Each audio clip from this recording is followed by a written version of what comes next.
أعوذ بالله من الشيطان الرجيم.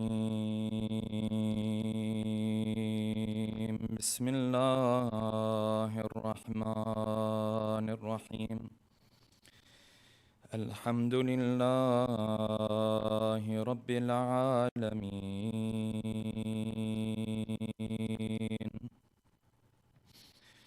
والصلاة والسلام على سيدنا ونبينا وحبيب قلوبنا وشفيع ذنوبنا وطبيب نفوسنا أبي القاسم محمد. اللهم صل على محمد وعلى أهل بيته الطيبين الطاهرين،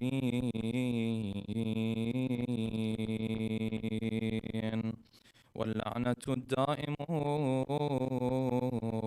على أعدائهم أجمعين.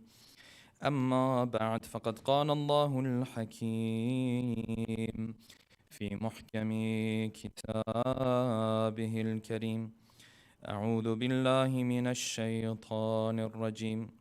ألم تر كيف فعل ربك بأصحاب الفيل؟ ألم يجعل كيدهم في تضليل وأرسل عليهم طيرا أبابيل ترميهم بحجارة من سجيل فجعلهم كعصف مأكول. صدق الله العلي العظيم. صلوات الله صلى على محمد وعلى محمد. For the love of our beloved Prophet and his beloved progeny, please recite a second loud salawat. Allahumma salli ala Muhammad wa ala Muhammad. For the hastening in the return of our beloved 12th Imam, a third final loud salawat. Allahumma salli ala Muhammad wa ala Muhammad wa ajil faraja. We will continue our discussion today with a quick review of what we discussed in our last talk. We reached this point in the life of our Prophet where we discussed the different empires that existed at that time. The Persian Empire was a great empire that had existed for hundreds, thousands of years.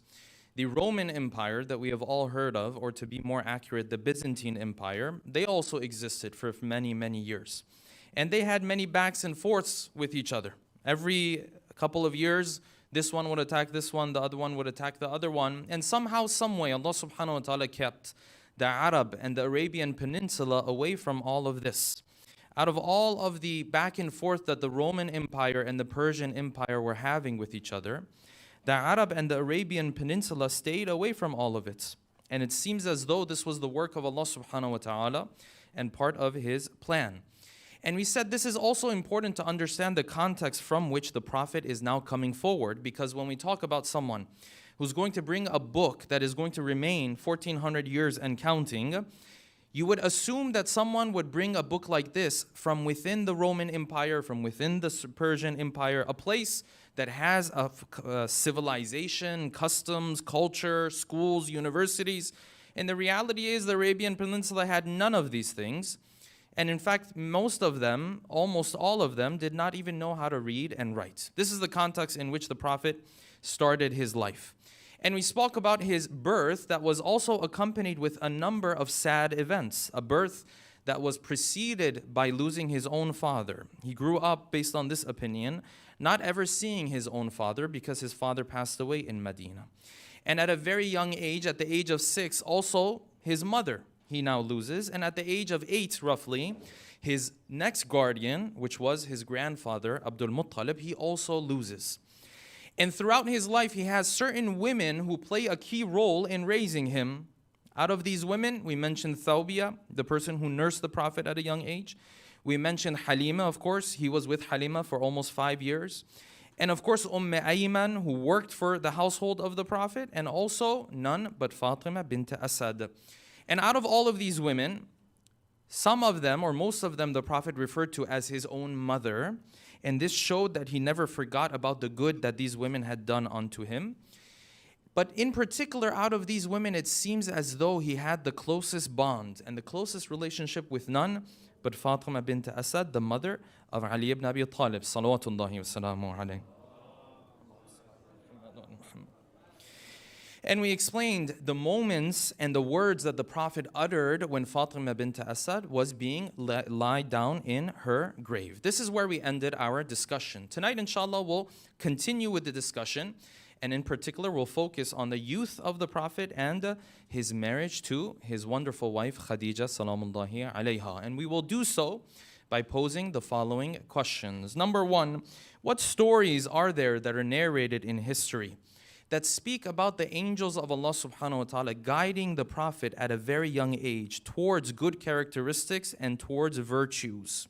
Number two, why couldn't the Quran have been taught to the Prophet during his trips that he was making at this young age with his uncle Abu Talib, particularly the trips that he made to Syria and the interactions that he had with people of the Christian faith in that area? Number three, what is the agreement known as the agreement of Hilful Fudul?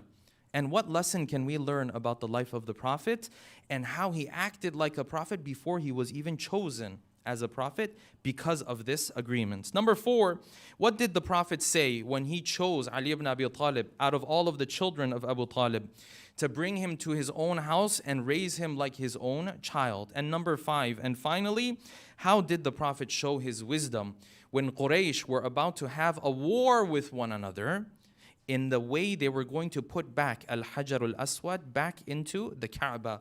What wisdom did the Prophet show in this regard? Tonight, inshallah, we'll delve into these 5 questions with a loud salawat ala Muhammadin wa ali Muhammad.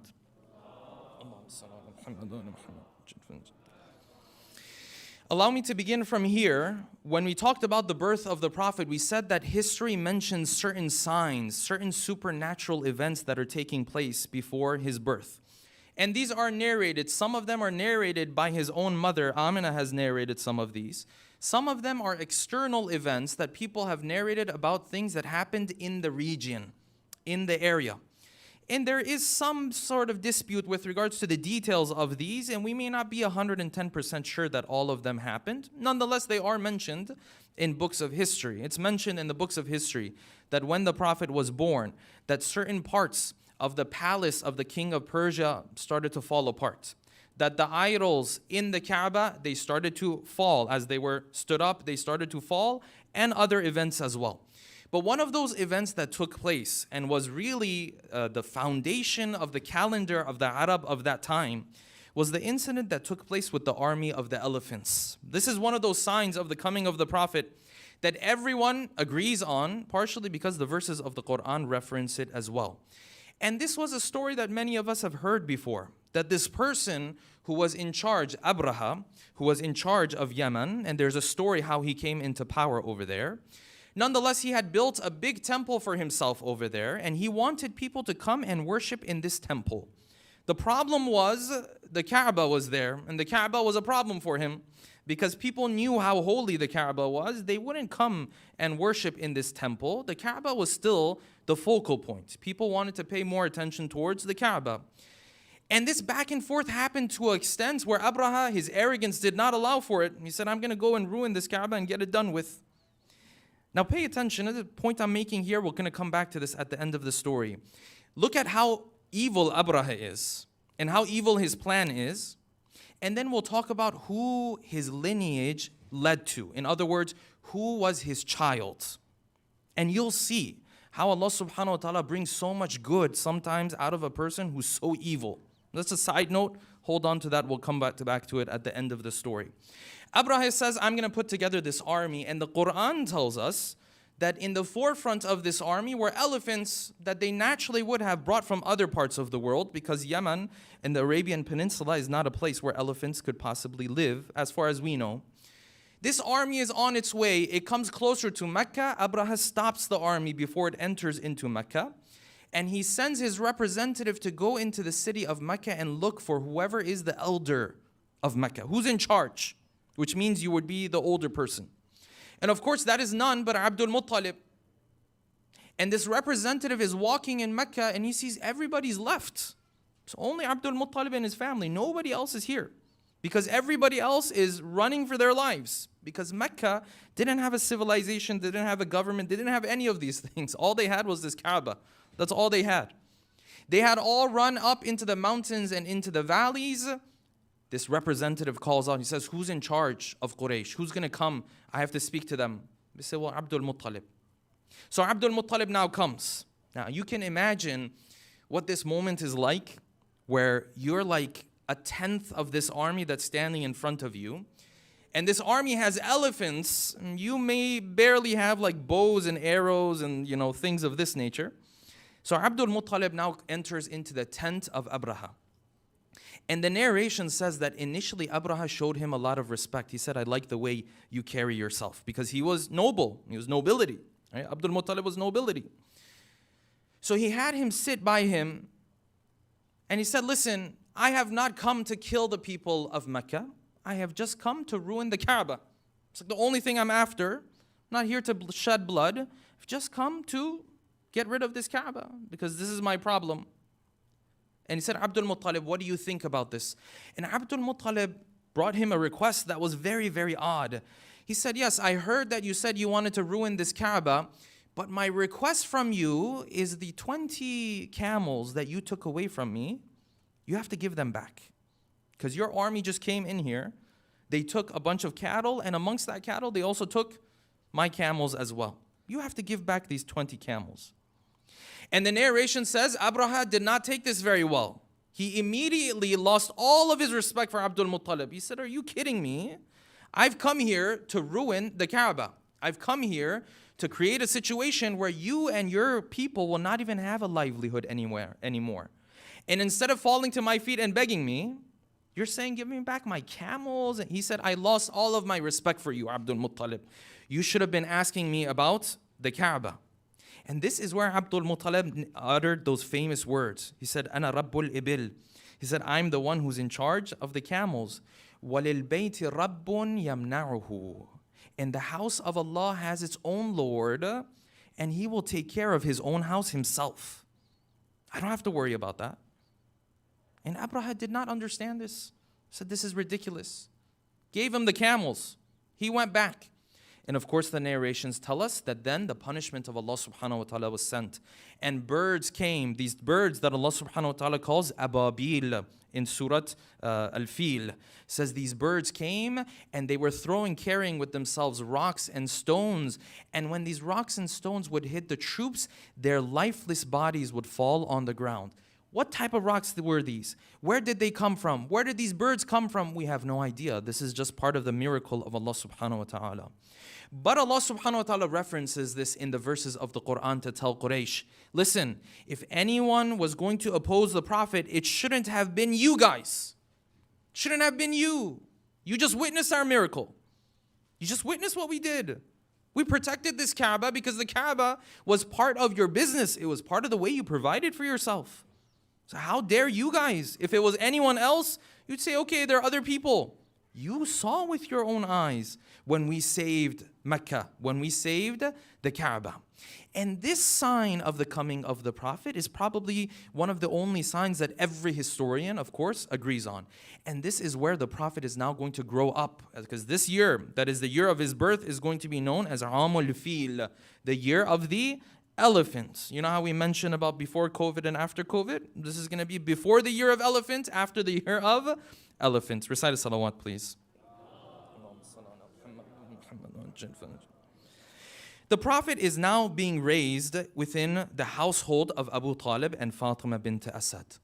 And this is where the Prophet, based on narration, starts to see glimpses of the guidance that Allah subhanahu wa ta'ala is giving to him.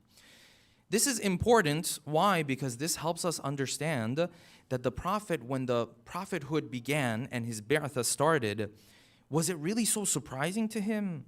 Or did he already know that he was going to be special? This is why these details are so important, yes?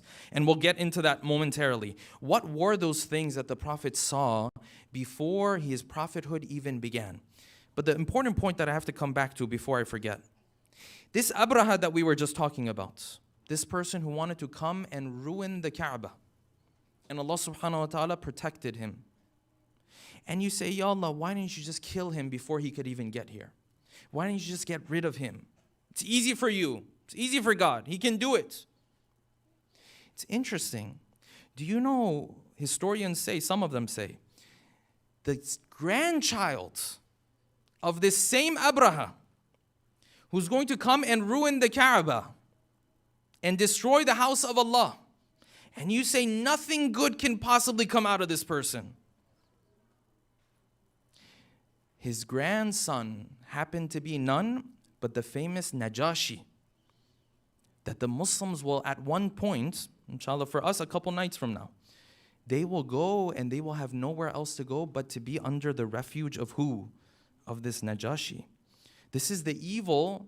Allah subhanahu wa ta'ala brings out of this evil the good that He wants to bring out of it. The same Abraha will give birth to people that then, instead of coming to ruin the Kaaba, they will be there to help the Muslims in a way that nobody else could possibly do so. This is the situation with Abraha. The Prophet is now growing up, and now the narrations say that he started to see certain signs, meaning there were angels with him who were guiding him towards virtues and good deeds at a young age. And the Prophet narrates the story himself. He says, when I was very, very young, we had a game. Kids used to play this game.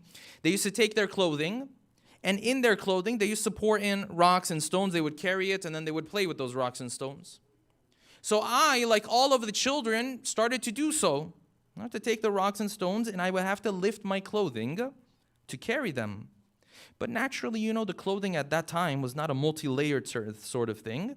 And hence, when these children were lifting their clothes, certain things were showing. And then he says that one time when I wanted to lift my clothes, I felt my hands go down. I couldn't lift my clothes. I couldn't be part of the way the other children were playing. And he says, I knew right then and there that this is an angel telling me, or something, some guidance is telling me to put down my clothing. This continues. The Prophet gets a little bit older. He wants to take part in some of the parties that the people of Quraysh are having. Every custom you go to, they'll have some form or shape of a party, of the gathering, so on and so forth, entertainment. He says, I was also going to become part of this gathering, part of this entertainment. He says, I left my friend and I told him I'm going to go take part in the gathering tonight. He says, when I came, the moment I sat in the gathering, before I could be a part of it and enjoy this gathering, I fell asleep. And I woke up the next day from the heat of the sun. And I realized that these events, there are certain things that are happening around me, that Allah subhanahu wa ta'ala is guiding me, that this is not what you're supposed to be doing, and that is not what you're supposed to be doing. And this helps us understand that when the prophethood actually began, it wasn't this thing that the Prophet had no idea about. No, it seems as though, other than these, we'll mention some other ones as well, he kind of had an idea that, you know, he's special in certain ways. And you add to this what happened to the Prophet when now he is going to go in his first trip with his uncle Abu Talib to the land of Syria. The people of Quraysh, their way of providing for themselves was two main ways. They had the Kaaba. So when people used to come, make sacrifices, donations, whatever the case might be, they were taking that. That was number one. Number two, they had business routes that they used to go on. Right? إِلَافِهِمْ رِحْلَةَ الشِّتَاءِ وَالسَّيْفِ. The trip of the summer and the trip of the winter. These were business trips that Quraysh used to make. These trips, one of them they used to make north towards Syria, and the path, hold on to this detail because we're going to come back to it later. Their path used to pass by the city of Medina. When we discuss the Battle of Badr, this detail is extremely important. This was one of their trips. They used to go from Mecca towards Medina, towards the north, towards Syria. The second route that they had was south. They used to go towards Yemen. And this route and these business trips, Hashim, the great-grandfather of the Prophet, was the one who had begun this custom, and Quraysh continued on this. So on one of these trips, Abu Talib is now going to head north. He's going to go towards Syria. This story I'm about to mention, I'll put this disclaimer there, that historians have mentioned it in a number of ways. Some of it is definitely made up. There's no doubt about it. Some of it we can essentially accept. So there's dispute here. but the version I'm mentioning is the version that is more acceptable based on our principles. Abu Talib is going to head towards the north. And the narration says, this is from Shaykh al-Saduq's Ikmaluddin. He says, I saw that Muhammad was with me, but because Abdul Muttalib had advised me to always keep the Prophet with me at all times, I did not want to leave him in this trip either. So people came to me and said, Abu Talib, you're just going to leave? You're going to leave Muhammad here? And I said, no, I'm going to take Muhammad with me. And they said, but it's hot. It's a difficult trip. How are you going to take him? He said, I'll make it work one way or another. I can't bear leaving Muhammad alone by himself. I have to take him with me. This is how Abu Talib did things. Yes. And he never left the Prophet to himself. When we talk about the valley, Shi'ba Abi Talib, these difficult moments, we'll talk about the role that Abu Talib played, that no one else was able to play for the Prophet. He said, I'm going to take him with me.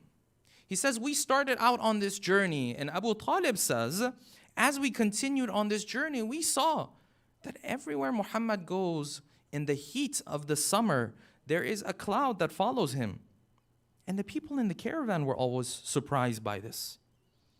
Until we got to the city of Basra. This is different from your city of Basra in Iraq. That's a different city. That's going to be northeast of Mecca. This is north of Mecca. This is a city in Syria. It says, we got to this city. And Shaykh al-Saduq narrates that the people who were in the caravan said that when we got to the city of Basra, we entered into the market. When we entered into the market, we as a people of Quraysh were travelers there. We didn't have a place to stay. But people in this market of the city of Basra, they saw us. And they approached us. And when we paid attention, we saw their group, they're a part of a Christian church. And they approached us. They said, why don't you come to our church? And we will host you. And we will feed you guys. You guys are travelers. So the narration says the people of Quraysh said, no, it's okay, we're fine. They said, no, come. Maybe you get some food out of it. Maybe you get some rest out of it. They insisted. And they said, fine, we'll go. Narration says the people of Quraysh went and they sat in this church. And maybe they started to eat and benefit from the hosting of the church. They say that from far away we saw their scholar, the main scholar. He sat there and he was looking at us very closely. And with him he had a book. And this book he used to look into and then he used to look at us. So look into the book and look at us. As if he's looking for, are you matching the description? So then after a while he looked at us and he said, where are you guys from? I said, we're from Mecca, from Quraysh. Which tribe? Which sub-tribe? He said, is this all of you? Or is there someone else with you? And he said, this is most of us. But there's a couple other people left. And there's also this orphan that we have with us. So orphan of Abdul Muttalib. We have him as well. And then the narration says that this Christian monk or priest, he started to think very deeply. And he was leaning on his staff. And then he looked at us, he said, would you take me and show me where this orphan is? I said, yes, we'll take you. We went into the middle of the market and we saw that Muhammad is there and he has already made profit. Now, this is not an adult at this point. 10, 12, maybe whatever the age might be. But if you're 10, 12 at that age, you're a lot more mature than at this time, yes? He says he saw him. We wanted to tell him, this is the one you're looking for. Before we could speak, he said, this is the one. This is the one that I knew the description of. And I knew he was going to come. Allahumma salli ala Muhammad wa ala Muhammad wa ajil faraj. He said he came closer.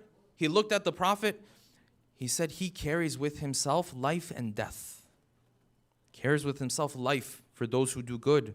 Carries with himself death for those who do wrong. Like he is going to dominate essentially. And then based on some narrations, he looked at Abu Talib. He said, Abu Talib, you have to be careful of this child. To take care of this child. Because there are those who, if they know who he is, there will be a threat against him. And some narrations say that Abu Talib changed the path and he went back directly to Mecca because he was worried about this. Some narrations say no, he continued with the trip just with extra security and safety in mind. Orientalists have come to look at this story. We'll take a quick side note here. And they have said, we found out the place where Muhammad went and learned the Quran. He went here, he spoke to this Christian priest or monk. He taught him all of the Quran right here. And what a laughable attempt. What a silly argument that a child of 10 or 12 is now going to memorize all of these verses. And then over the next 23 years of his life, he's going to start reciting these verses. And from Christian person who probably was speaking a different language than Arabic altogether. And you won't believe it, but Orientalists have gone on and on about this. Yes, he went there and he learned from this person. And for you and I, we're not even going to entertain this discussion. Why? Because at the end of the day, anyone can come up with any story and say, oh, the Prophet learned the Quran from here. The Prophet learned the Quran from there. I don't know, some jinn was giving some inspiration to him. Someone was in Mecca and came and told him these things. At the end of the day, the challenge of the Quran remains the same. The challenge of the Quran is very simple and very clear-cut. If it's made up, bring something like it. That's it. It's not that complicated. You know, it's interesting. I think a middle schooler, a high schooler asked me the other day, a couple of weeks ago, said, my teacher says that our Quran, this book of the Quran is made up. How do I prove to her that this is not made up? It's very simple. Tell her to bring something like it. It's 1400 years. How come no one can bring something like it? If it's so easy, if it's that simple, if you can undermine the faith of billions of Muslims, wouldn't you make a hard attempt at trying to come up with something like this? Now, how is the Quran a miracle and what are the elements that make it a miracle is a longer discussion. But the simple challenge of the Quran is what? It's made up. Go ahead, make something like it. Can others make something like it and Allah subhanahu wa ta'ala doesn't allow for their plan to go through? Or can they fundamentally not make anything like it at all? There's dispute amongst our scholars. But regardless, the Quran has made this claim and has been making this claim for 1400 years. You think it's made up? Okay, bismillah. I don't have to prove to you that this Quran is a miracle. You just have to come up with something like it. And there have been attempts, and of course they have failed. The challenge of the Quran is very simple. And we're going to come back to this idea. As I have this long rant to go on, I have a lot of venting to do when it comes to the Quran. When we talk about how the religion of the Prophet spread in the city of Medina, we're going to come back to the Quran. And you will see the role that the Quran played in spreading the religion of Islam in the city of Medina. Nonetheless, Orientalists have gone on and on about proving that yes, it was in this trip that all of this happened, and the argument is so weak, I don't even want to spend any time on it. This is the Prophet, now he comes back from this trip, he's getting a little bit older. What happens is another agreement in the city of Mecca known as the agreement of Hilful Fudul, the swearing of this group of people. What happened was someone had come into Mecca, his rights had been violated. He had essentially sold an item, but he had not received the price of this item. So this person comes into Mecca and near the Kaaba and he starts to shout out to the different tribes. And he says, people, you have to come and you have to help me because I sold this item to this person, but he hasn't come back to give me the money. What happened here was an incident that the Prophet would remember throughout his life over and over again. And that was this, that a group of the tribes of Quraysh came together and they made a pact together. They made an agreement together. That from now on, we are going to be one group together. If anyone feels like their rights have been violated, they can come and call on us. You can invoke the pact. And if you invoke the pact, all of the people, regardless of whether the person who violated the rights is from their tribe or not from their tribe, they have to stand up and they have to be willing to get back the rights of this individual. And the Prophet says, I took part in this agreement with my family and with my tribe. And he says years later, even after he began his prophethood, he said, if they asked me to take part in an agreement like that, I would do it all over again. Hilful Fudul. What does this teach us about the Prophet? the lesson? It teaches us that he was acting like a prophet before he was even a prophet. He didn't sit there, say, yes, the injustice that's happening, the oppression that's happening, has nothing to do with me. Let them do whatever they want to do. Oh, now I'm a prophet. Now I'm all about justice and no more oppression. That's not what he did. Before he was a prophet, he looked at this cause and he said, this is a cause that aligns with my fitrah. It's a cause that I can get behind. And so even after his prophethood, he says, if I had to go through it again now, I would still go through it again. And in another narration, he says, even if they were willing to give me crazy amounts of wealth, I would not be willing to give up that agreement. This shows that even if people don't necessarily agree with your religion, your faith, but their rights are being violated, this is something that the Prophet did. He supported them. Now, to what extent can you do this? That's a separate discussion. It's not like the Prophet, when he was part of this agreement, he stopped every oppression in the world. No, there was a lot of oppression that took place. Even during the time of the Prophet, there were wrong things that used to happen, sometimes by his own troops. And he would rebuke them, of course, but they would happen. But nonetheless, as much as he could, whatever was in his capacity, he agreed to stand up for them. The word starts to get out about who Muhammad is. People are trusting him more. They're seeing the good characteristics of the Prophet more. And they saw these good characteristics even more when Hajar al-Aswad fell out of the Kaaba. The narration says that there were floods that came towards Mecca and ruined the Kaaba to a certain extent. So now Quraysh came together to repair the Kaaba. This is their livelihood, by the way. They don't believe in it in the sense of, oh, we have to worship one God and all this. No, they believe in it because people come from far away to visit this house. We have to fix it. We have to repair it. They came together. Everyone had this fight. Who's going to take Hajar al-Aswad and raise it with their own hands and put it within the Kaaba? And the narration says these tribes got so serious about this that some of them made pacts that if anyone else tries to do this, we'll go to war with them. We will kill them. And the way you know they were very serious is that part of their bay'ah that they did, the allegiance that they gave to one another, they dipped their hands in blood. This is, when I don't know if you become part of a gang, na'udhu billah. You have to, stamp with blood, or I don't know how it works, whatever. They're using blood. And this continued for a number of days, such that they couldn't even carry on with repairing the Kaaba anymore. Because when they got to this part, there was so much debate, they couldn't even go further. Until at one point, famous person of Quraysh, he said, listen, enough is enough. Whoever comes towards the Kaaba now, he will be the one who will have permission to put back the black rock, or Hajar al-Aswad. So what happened? They waited and none came but a 35-year-old Muhammad who entered. Salawatullahi salamu alayhi. Allahumma salli ala Muhammad. The Prophet enters, and this is the wisdom of the prophets. This wisdom will stay with the Prophet until the end of his life. And that wisdom is how he's able to bring people together. This is the critical thing about the Prophet. He can bring multiple tribes together and make them one ummah. This is what's special about him. Now, this is even before he's a prophet. Makes it even more special. He came, they said, Muhammad, you have been chosen to put back Hajar al-Aswad. Everyone is okay with this. And the Prophet said, that's wonderful. Each of you will go, we'll put a blanket, we'll put a fabric down. Everyone is going to carry a corner of this fabric. Everyone is going to carry a corner of this blanket, and together we will put Hajar al-Aswad back together. And this brought these tribes together. And the wisdom that we learn from the Prophet is that you're supposed to be the type of person in every situation that brings people together. There are people who make a small disagreement a huge one. There are people who make a huge disagreement a small one. They diffuse the situation so well. And that is what we need more of. Even on a personal level.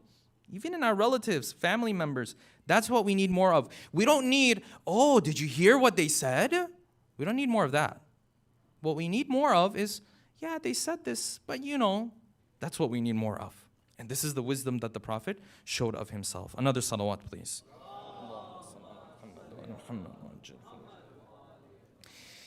The word about the trustworthiness of the Prophet is getting out. The word about the wisdom of the Prophet is getting out. And this is where Abu Talib comes to his nephew. And he says, Muhammad, I want you to be able to get married. I want you to be able to have a career of your own. Do you know that Khadija is looking for someone to partner with her and to take her wealth and do business transactions with it? Are you willing to go with Khadija to be a partner in her business with her?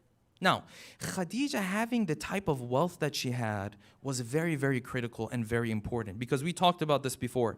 A woman having that type of wealth was very unordinary. It's very unusual.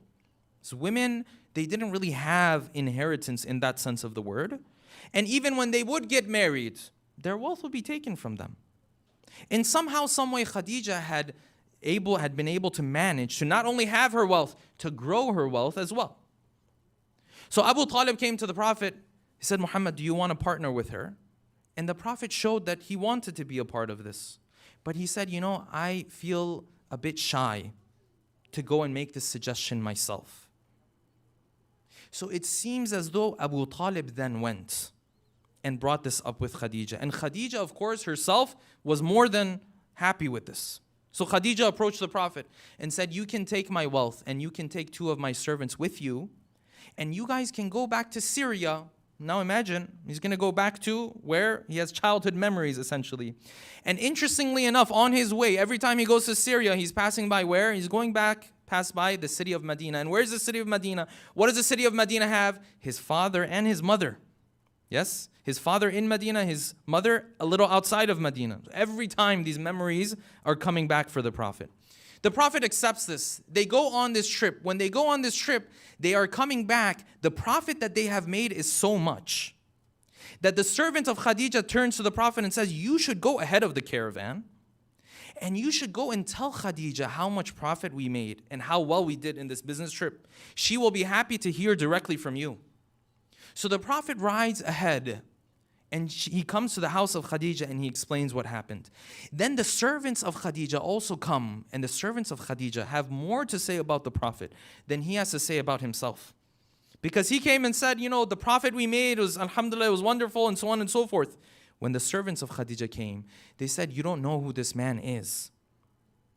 When people used to come to him and used to swear by the idols, he used to stop them mid-sentence. He said, don't swear to me by Lat and Uzza. These were the name of the idols. I don't believe in these things.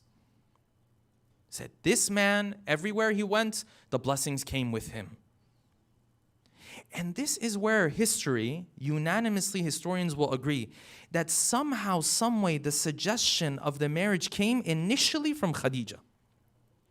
Though she did not approach the Prophet directly herself, but the suggestion came from Khadija. She was the one who initiated this process. And the narration says that Abu Talib came with the Prophet. And now imagine, Abu Talib has now raised this child, because he was a child when he went to the house of Abu Talib. Now he's reached the age of marriage. Imagine how proud Abu Talib feels in these moments. He sat and he started to recite his own khutbah. And he said, all praise belongs to Allah. We are from Quraysh and we are from the descendants of Ismail. And I have here with my nephew, pay attention to what Abu Talib says. He said, I have here with me my nephew, who is the best amongst us. But he doesn't carry a lot of wealth with him. But wealth is something that comes and goes, like the shade of trees come and go. And I want him to marry Khadija. And some of the relatives of Khadija were there. And Khadija also shows her response. And Abu Talib says, I will take on paying the dowry. And then Khadija herself says, no, Abu Talib, what you said I agree with, but guess what? You can only go and pay for the walima. I will take care of the dowry myself. Narration says Quraysh heard about this. Other people heard about it, people talk. They said, since when does the woman pay the dowry? And then look at what Abu Talib said. Abu Talib said, if you had a character like the character of my nephew, your wives would have paid your dowry too.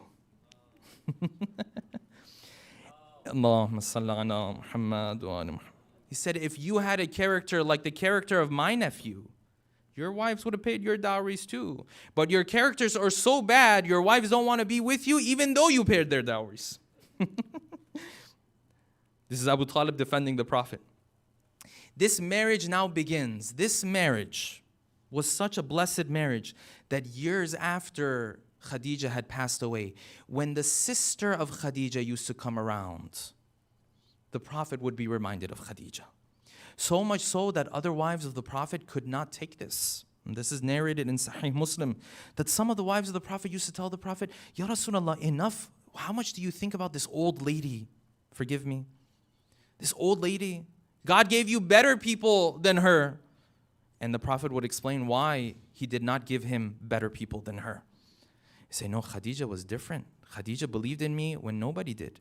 She helped me with her wealth when nobody did. And she supported me when nobody did. And these are narrations that are narrated in Sahih Muslim, some in Bukhari, and in other books of the Sunni school of thought. And it raises serious theological questions, but we don't really want to go into that polemic discussion. How is it that this person who's so jealous of who Khadija is has now become, at the same time, the most beloved person in the eyes of the Prophet? It's a theological discussion we have to have here, and a polemic discussion. We'll leave that for another time. Nonetheless, this relationship between the Prophet and Khadija continues. From this relationship, not only did it benefit Khadija and the Prophet, it benefited a number of other people, 2 people in particular. But before we go there, there's one lesson to be learned from the marriage of Khadija and the Prophet. And that is, everything in the eyes of Khadija was set aside. Wealth, fame, this stuff didn't matter to her. You know what did matter to her? Character. And the Prophet showed 2 things to Khadija. He showed, number 1, that he is a responsible individual. And number 2, if he wanted to provide, he can. Right now, Muhammad maybe can't even provide. He doesn't have his own business. He doesn't have all of this. But he has the talents. He has the capacity. He has the capability. And these are the 2 things that matter in a marriage. It's not about, oh, he dresses this way and I don't know this. Or no. Do you trust him? Number 1. Number 2, can he provide? When the time comes, maybe he's studying right now. Maybe he's a little bit younger right now. But does he have the potential to grow into that role? The Prophet at this point didn't have a lot of wealth. No, but he had the potential to grow into a person who would bring about the type of wealth that he could provide for his own family. Khadija sets aside everything else because everything else will disappear in a marriage faster than you can even imagine. Before you know it, everything else becomes normal. You know what you're living with? You're living with the akhlaq of this person. Of course, physical attraction is important. Of course, all of these are important. But at the root of all of it is what? The akhlaq, the character of this person. This is why Khadija says, I can pay the dowry. It's not a problem at all. Because she knows she's going to come out the winner on the other side of this whole story. She knows what she's giving in return of what she's getting is not even comparable. And of course, the dowry is the responsibility of the husband. You have to imagine, this is before Islam, and the rulings of Islam have even come into the picture, yes? So those rulings are still there. But this is what Khadija is willing to do. And I wish that our young brothers and sisters would have the insight that Khadija had on the brother side and the sister side. Because how often do we have to deal with situations because at the time of marriage, the thought process and the insight wasn't there. And the decision was just made based on the most superficial of criteria. And then you have to deal with these difficulties that you have to deal with later on. No akhlaq, nothing comes close to akhlaq. This relationship was so special that then Khadija and this household became a household that they brought another child into this house. It wasn't their own child. It was someone else who was a slave. He was a servant. He was freed by the Prophet. And this was none but Zayd ibn Haritha. He was brought into his own house. We'll discuss more about him in our next session, inshallah. And another person who was brought into the house of the Prophet was none but Ali ibn Abi Talib. Salawatullahi wa salamu alayhi. Allahumma salli ala Muhammad wa ala Muhammad. And the narration says this drought came, and the Prophet was there with Khadija, and the Prophet chose this child of Abu Talib to bring. And there is more to be discussed in this regard. We will leave that, inshallah, for our next session. Let us take a moment to recite